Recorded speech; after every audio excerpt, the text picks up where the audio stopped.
السلام عليكم، وأهلا بكم في بطولة جديدة في برنامجكم بطولات لا تنسى. المعتصم بالله هو الخليفة العباسي الثامن الذي حكم الخلافة العباسية من عام 833 إلى 842 ميلادي. هو أمير المؤمنين وخليفة المسلمين المثمن المهيب أبو إسحاق محمد المعتصم بالله بن هارون الرشيد بن محمد المهدي بن عبد الله المنصور بن محمد بن علي بن عبد الله بن العباس الهاشمي القرشي، والمعروف اختصارا باسم المعتصم أو المعتصم بالله. تولى الخلافة العباسية بعد وفاة أخيه المأمون في عام 833 ميلادي. يطلق على المعتصم بالله الخليفة المثمن لأن الرقم 8 لعب دورا هاما في حياته، فهو ثامن الخلفاء العباسيين، ودامت خلافته 8 سنوات و8 أشهر، وشهد عهده 8 فتوحات عسكرية، وترك من الأولاد 8 أولاد و8 بنات، وكانت ولادته عام 793 ميلادي، واستلم خلافة في 40 من عمره، وتوفي وهو في 48 من عمره. اشتهر المعتصم بالله بتشكيل جيش من جنود أتراك، وكان له تأثير كبير على مجريات الأحداث في عصره. غير ما ميز عهد معتصم هو اهتمامه باقتناء الجنود الأتراك بجلبهم من مناطق آسيا الوسطى كسمرقند وخوارزم، ولقد ملأ جنود الأتراك بغداد حيث بلغت أعدادهم ما يقارب 19 ألفا، أدى ذلك إلى التضييق بأهل مدينة، واضطر خليفة نتيجة لذلك إلى الانتقال إلى مدينة سامراء التي بناها على بعد 100 كيلومتر شمال بغداد، لتكون عاصمة له ومقرا خال جيوشه لتركية من المماليك والأحرار. ويرى المؤرخون أن ميل المعتصم للأتراك يرجع إلى كون والدته تركية، كما أراد المعتصم بالله أن يحد من المنافسة الشديدة التي كانت قائمة بين العرب والفرس في الجيش والحكومة. قام بحملات عسكرية ناجحة ضد بيزنطيين والخوارج في بلاد الشام والعراق. أكمل المعتصم خطوات أخيه المأمون في القضاء على الثورات الداخلية التي استعصت عليه، إذ تمكن من القضاء على ثورة الهنود الزبط التي هددت مرافق الدولة في جنوب العراق. تمكن من القضاء عليها القائد العربي عجيف بن عنبسة سنة 220 هجرية، وأجلاهم المعتصم إلى الأناضول. ولعل قضاءه على ثورة بابك الخرمية التي أسس دولة شاسعة في أذربيجان وجوارها منذ عهد المأمون، إذ إن بابك الخرمية قد مزج بين الإسلام والمجوسية، وأسس الخرمية هاجينا وعمد إلى إصلاحات اقتصادية واجتماعية جذرية، ما ساهم في بقائه عصيا على الدولة العباسية 20 عاما. قضى عليها القائد حيدر بن كاوس الأفشين.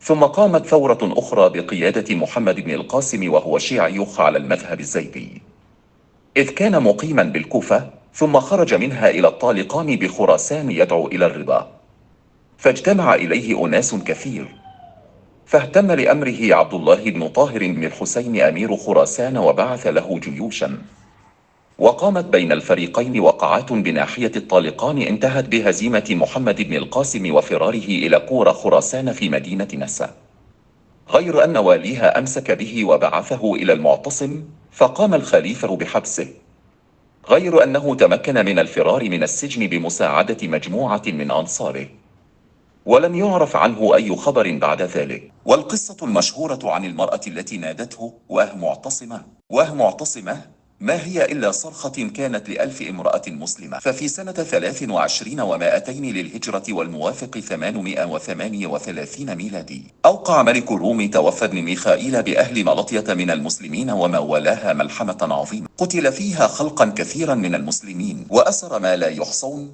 وكان من جملة من أسر 1000 امرأة من المسلمات، ومثل بمن وقع في أسره من المسلمين فقطع آذانهم وأنوفهم وسمل أعينهم. فلما بلغ ذلك المعتصم انزعج لذلك جدا وصرخ في قصره بالنفير، ثم نهض من فوره وأمر بتعبئة الجيوش، وخرج من بغداد فعسكر غربي دجلة يوم الاثنين لليلتين خلتا من جماد الأولى، وأمر عجيفا وكان قائد أمراء الجيش ومعه طائفة من الأمراء ومعهم خلق من الجيش إعانة لأهل مدينة زيطرة، وزيطرة هذه أحدى المدن القريبة بأهل ملطية، فأسرعوا السير فوجدوا ملك الروم قد فعل ما فعل وأسرع راجعا إلى بلاده، فرجعوا إلى الخليفة لإعلامه بما وقع من الأمر، فقال للأمراء: أي بلاد الروم أمنع؟ قالوا: عمورية لم يتعرض لها المسلمون أحد منذ كان الإسلام، وهي أشرف عندهم من القسطنطينية. فأسرع المعتصم وجحافله إلى عمورية تلبية لنداء المسلمات اللائي صرخن هناك استجابة لهن، فإذا هي مدينة عظيمة كبيرة جدا ذات سور منيع وأبراج عالية كبار وكثيرة. وقسم المعتصم الأبراج على الأمراء، فنزل كل أمير تجاه الموضع الذي يقطعه وعينه له،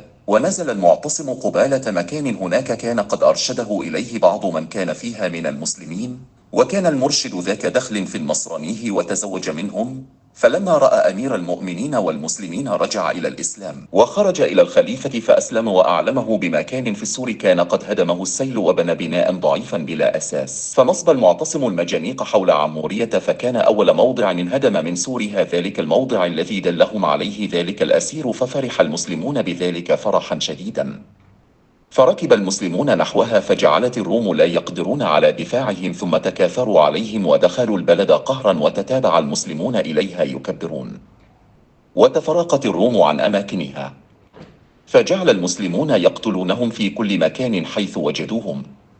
وأخذ المسلمون من عمورية أموالا لا تحد ولا توصف، فحملوا منها ما أمكن حمله. وفي القسطنطينية ثارت الفتنة، وتخلخلت قوة الجيش، وأصبح إمبراطور الروم مرغما على الاعتذار للمعتصم والإفراج عن الأسيرات المسلمات، حيث راسله مقدما اعتذاريات مطولة عن جرائمه ضد أهل ملقية. ولكن بعد أن فات الأوان، استقبل المعتصم في بغداد استقبال الأبطال. أما إمبراطور الروم فقد عتى عليه سيف المرض والانهيار النفسي، وظل يتردد بين نكبة نفسية وأخرى حتى توفي بعد 3 سنوات من فتح عمورية، وهو ما يزال فتيا في 30 من عمره. لم يخلد نص تاريخي معركة عمورية مثل ما خلدها أبو تمام الشاعر الحكيم الطائي الذي رافق الجيش الفاتح من التخطيط إلى التنفيذ إلى الأوبة المظفرة. وقد دخلت قصيدته الشهيرة أرحام الأيام وتناسلتها السنون، وهي تضج في الدواوين وعلى ألسنة الخطباء وفي رنين القصص، حيث قال: السيف أصدق أنباء من الكتب، في حده الحد بين الجد واللعب، بيض الصفائح لا سود الصحائف، في متونهن جلاء الشك والريب، لم تخفي ما حل بالأوثان والصلب، فتح الفتوح تعالى أن يحيط به، نظم من الشعر أو نثر من الخطب، فتح تفتح أبواب السماء له، وتبرز الأرض في ثوابها القشوب. يا يوم وقعة عمورية صرفت عنك المنى حفلا معسولة الحلب، شهد عصر المعتصم بالله ازدهارا علميا، واستمرت عمليات الترجمة والنهضة علمية في عهده كما افتتحها سلفه المأمون. ترجم المعتصم في أول يوم من محرم سنة 227 هجرية الموافق 842 ميلاديا، فأصيب عقب ذلك بعلته التي قضت عليه يوم خميس ل8 ليال مضت من شهر ربيع الأول من تلك السنة، ورثاه محمد بن عبد ملك الزيات. ويقول السيوطي أنه لما احتضر المعتصم جعل يقول: ذهبت الحيلة فليس لي حيلة. رحم الله بطلنا العظيم أبا إسحاق محمد المعتصم بالله بن هارون الرشيد، وغفر له وأسكنه فسيح جناته، وجعل لنا من ينصر نساءنا وأطفالنا. اللهم آمين. وإلى اللقاء في حلقة أخرى من بطولات لا تنسى. وتشجيعا لنا لا تنسوا الإعجاب والاشتراك في قناة والتعليق عليها ليصل إليك كل جديد.